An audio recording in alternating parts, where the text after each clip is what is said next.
สบายดีพี่น้องเบิร์ดสุขุสุคนเนาะทั้งฝั่งไทยและฝั่งลาวฝากกดไลค์ฝากกด subscribe กดไลค์กดแชร์เด้อพี่น้องเด้อทางYouTube ทนแก้ว Channel มื้อนี้พี่น้องอาหารเอาสิเฮ็ดลาบชิ้นงัวนี่ชิ้นเฮาซอยมาแต่บ้านเรียบร้อยแล้วพี่น้องเอ้ยนี่ท่ามกลางบรรยากาศทุ่งไร่ทุ่งนาพี่น้องนี่เป็นธรรมชาติมื้อนี้แซ่บๆน้ำกันเด้อพี่น้องเด้อนี่เอาคนมาลงมือคนก่อนพี่น้องเอามาคนลาดมันกันเลยข้าวคั่วเพี้ยคมๆเลยพี่น้องนี่ผมอำลำเลยเพี้ยนี่เพี้ยลงไปก่อนว่ามาน้ำลายไหลพี่น้องเอ้ยเป็นนัวใส่หลายนัวหลายแซ่บหลายเด้อพี่น้องเด้อข้าวคั่วใส่อีกพอ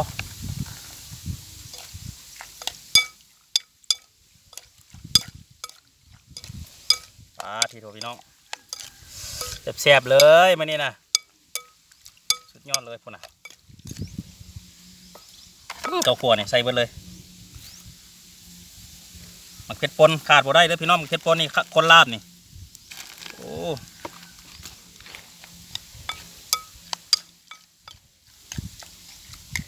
หอม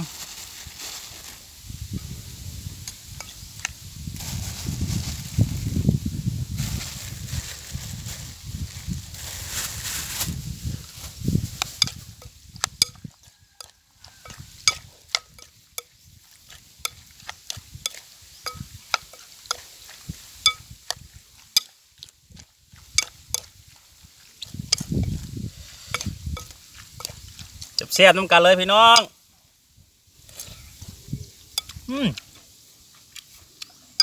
ผมอำลำเลยเรียบร้อยบัดนี้โอ้ยยังหอมลาบพี่น้องหอมลาบไปก่อน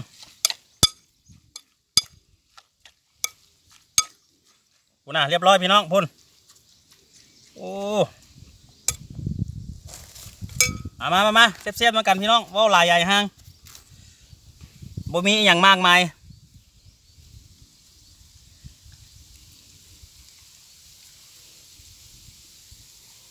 อ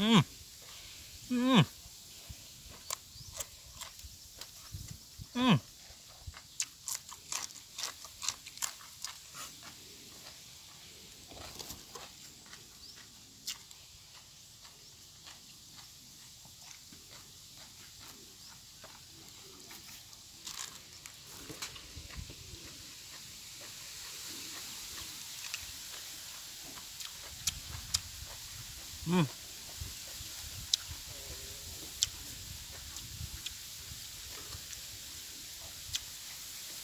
ผักเผ็ดใหญ่พี่น้อง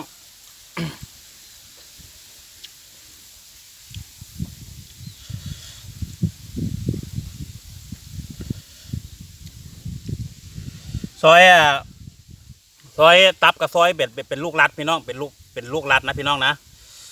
เป็นลูกรัดซอยใหญ่ๆพี่น้อง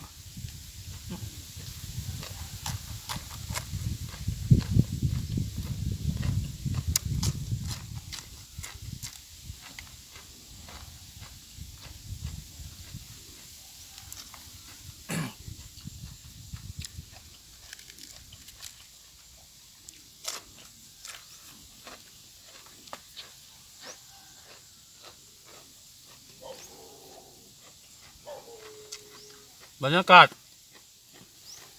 ลมเย็นสบายใกล้ๆจะเที่ยงพี่น้อง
คำใหญ่ๆไปเนาะ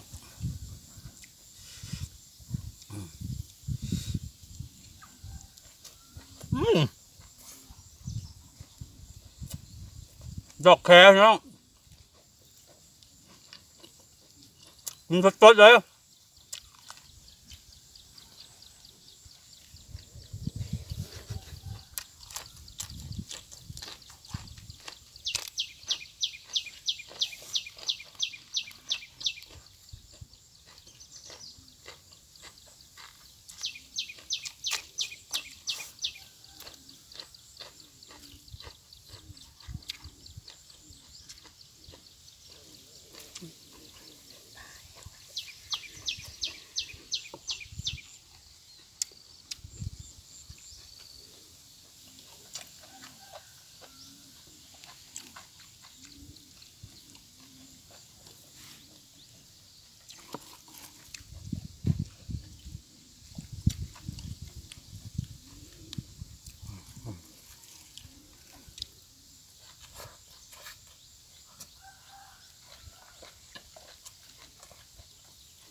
ถั่วงอกกับเหรอ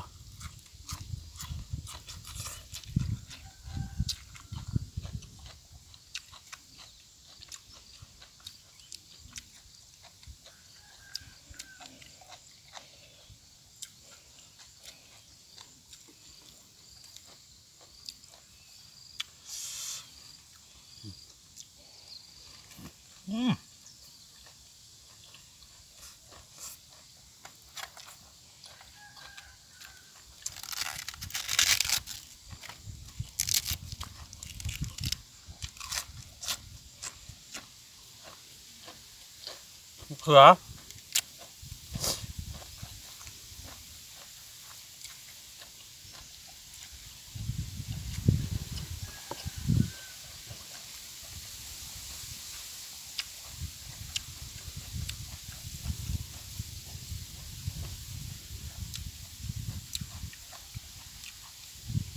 ท่ามกลางบรรยากาศสายลมเย็นเย็นพี่น้อง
ได้พี่น้อง